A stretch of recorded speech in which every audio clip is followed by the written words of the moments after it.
Hi, I'm Chuck Lasker, and I'm going to show you how easy it is to use ICUBackup. When you first open the application, you'll see a startup screen like this with a place for your username and password. I like to click on Remember Me on this computer because then next time it'll come up just like this. But if you're using a shared computer, you don't want to do that. And once you fill in your information, just click Connect, and it'll open up the full application. And what you see here, there's a backup and a restore. You see tools across the top that you can use, and here's the space usage. Since this is my first time, it's showing 0K of 150 gig. That's my limit, 150 gig. Here is my computer, and this is where I would select what I want to back up. In this case, I'm going to go to my C drive, and I've created a folder called ICUBackup files. This is an easy way to do it if you want to have files that you know that are going to be backed up that you want to be able to restore quickly and easily, or you can just back up the different folders on your drive. And all you have to do is check the box on the folder to select everything in it, or you can just select individual files that you're interested in backing up. So I'm going to back up these 4 files. It's just 3 JPEGs and the thumbs DB, and I'm going to show you how that works by clicking the backup button. Well, first I have to click Add to Backup List. So this way I can click Add to Backup List, it adds those files, and then I can go in other places and pick files to add to the list. Once that's done, I'll click Backup, and you'll see that right here it's loading the files, 1 out of 4. And depending on your internet speed, depends on how fast they'll all move up there. But this is 3 out of 4, and ultimately the 4th one moving up there. So now it's all backed up. And if you want to see your file when you come in here, just come to Restore, and it'll show you the path that you backed up. So here are all the files that are up in my storage, and you see it's only 522K out of 150 gig. If I want to restore those files, let's say that, here I'll open up my Windows Explorer, and let's say that something happened and all these files disappeared, and I'm going to say yes, delete them all.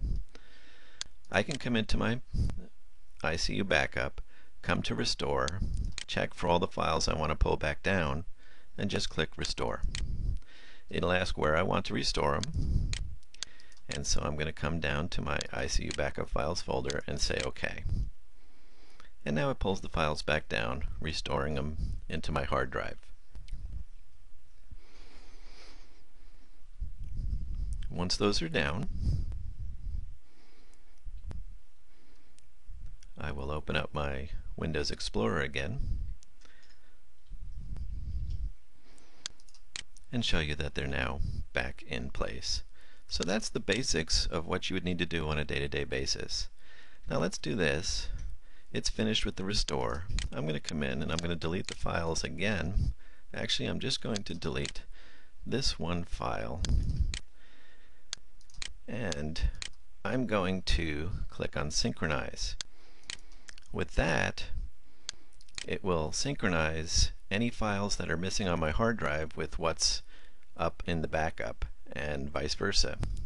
And so this is the file that is missing that I deleted, so I can just click Restore, tell it where to go, say OK, and it restores that one file. So this way there's an ongoing sync that it intelligently knows what files to replace or not.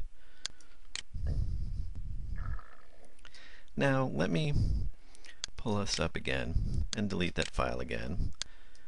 And this time I want to show what to do if, let's say you have 150 gig worth of files up there and you just need to go in and restore one file. You can click on Search and come in here and enter the file name, bird nest with egg, and search, and it will search through your backups and find any file that has whatever's in that search field. So now it just found the one file out of, let's say it was 150 gig, and I can just say Restore and come down and tell it where to put it. And this way you can selectively restore in case something happens to one file.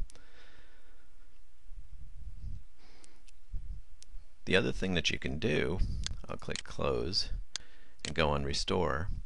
Let's say that I corrupted this file. So it's still here in my hard drive, but I corrupted it, or I edited it and I don't like it, and I want to come back and replace it with this. I can check the file, click Restore, tell it where to put it,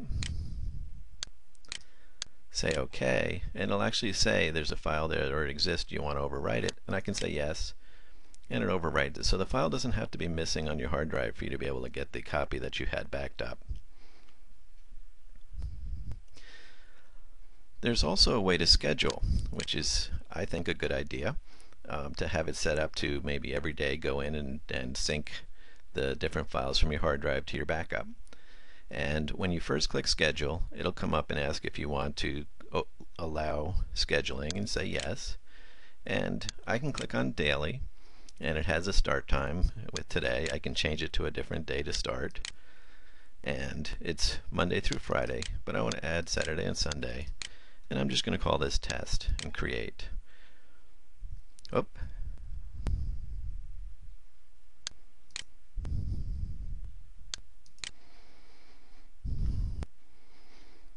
Next, I'm going to show you how to schedule your backups, which is a good idea to have it synchronizing your hard drive to your backups on a regular basis.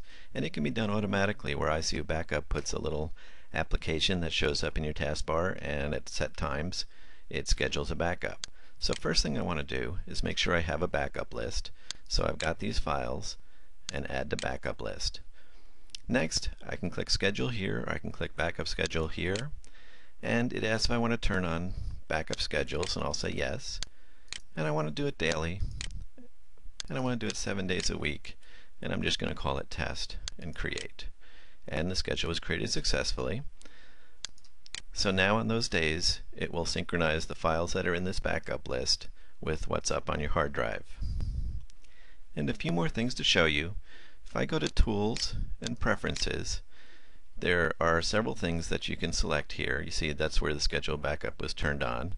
I have backup modified files only. If you turn this off, it'll just upload everything that you've got each time. But two features that I want to focus on here is the custom encryption key. I'm going to click that, and what that does is I can give it a key, A, B, C, D, E, whatever I want as my encryption key. You can go and get a password generator online and have it set something up that's more random.